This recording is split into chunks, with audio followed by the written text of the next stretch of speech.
বন্ধুরা, নীলষষ্ঠীর পুজো মানেই দেবাদিদেব নীলকণ্ঠ মহাদেবের সঙ্গে দেবী নীলচণ্ডিকা এবং দেবী ষষ্ঠীর পুজো একসাথে করা।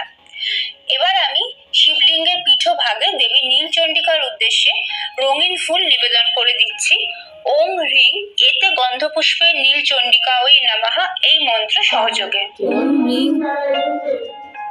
এতে গন্ধপুষ্পে শিবলিঙ্গের পীঠভাগে অর্থাৎ শিবলিঙ্গের গৌরী পীঠে এরপর দেবী ষষ্ঠীর উদ্দেশ্যে সাদা ফুল নিবেদন করতে হবে। ওম এতে গন্ধপুষ্পে ষষ্ঠী দেব্যই নমঃ এই মন্ত্র সহযোগে।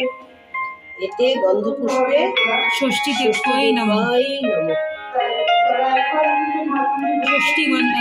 এই দিন দেবী ষষ্ঠীর উদ্দেশ্যে একটি বোটা সহ কাঁচা আম নিবেদন করার রীতি আছে।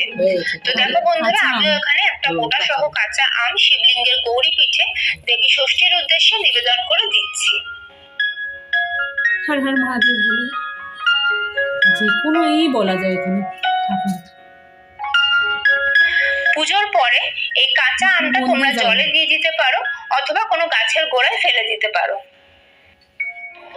এবার আমি পুষ্পাঞ্জলি নিবেদন করব। নীলষষ্ঠীর পুজোয় পুষ্পাঞ্জলি নিবেদনের একটি বিশেষত্ব আছে।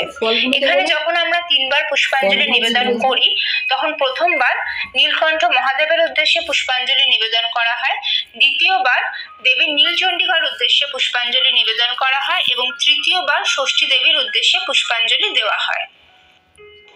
হাতে ফুল বেলপাতা নিয়ে আমি নীল জল দিয়ে শিবলিঙ্গ, নন্দী মহারাজ, মহাদেবের ত্রিশূল এবং বাসুকী নাগ ধুয়ে নিচ্ছি।